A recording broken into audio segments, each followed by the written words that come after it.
From poverty to MIT. A son who never forgot his parents.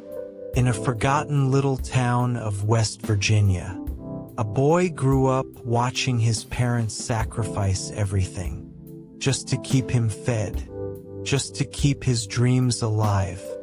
Years later, when he reached the heights of success, he realized his true wealth wasn't money, but the love of the two people who gave him everything.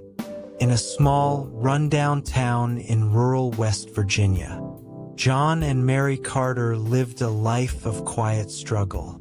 They were hard-working folks, but poverty clung to them like dust on their old pickup truck. John worked long hours at a local sawmill. His hands were calloused from years of labor. Mary took in sewing and cleaned houses to make ends meet. Their tiny home had peeling paint and a leaky roof. It was held together by love more than anything else. Their only son, Ethan, was a bright spark in their world, a boy with big dreams and a sharp mind. Ethan grew up knowing the weight of his parents' sacrifices. He saw his mom skip meals just to make sure he had enough to eat. He saw his dad work through back pain just to keep the lights on. They couldn't afford much. Ethan's clothes were hand-me-downs. His school books were tattered. But John and Mary poured their hearts into giving him hope. At night, Mary would sit with him under a flickering bulb, helping with homework. John told stories of perseverance, and he would always say, "Son, you work hard, and you can go anywhere." Ethan took those words to heart. He studied relentlessly, often by flashlight when the power was cut off. He excelled in school, straight A's, and the attention of his teachers. In his senior year, a scholarship to MIT came through, a ticket out of their small town. The day he left, Mary hugged him tightly, tears in her eyes. She whispered, "Make us proud, but don't forget where you came from." John was too proud to cry. He just nodded and squeezed his son's shoulder. In Boston, Ethan was dazzled by the city, towering buildings, endless opportunities, a world so unlike the dusty roads of home. He threw himself into his studies, then landed a job at a Silicon Valley tech firm.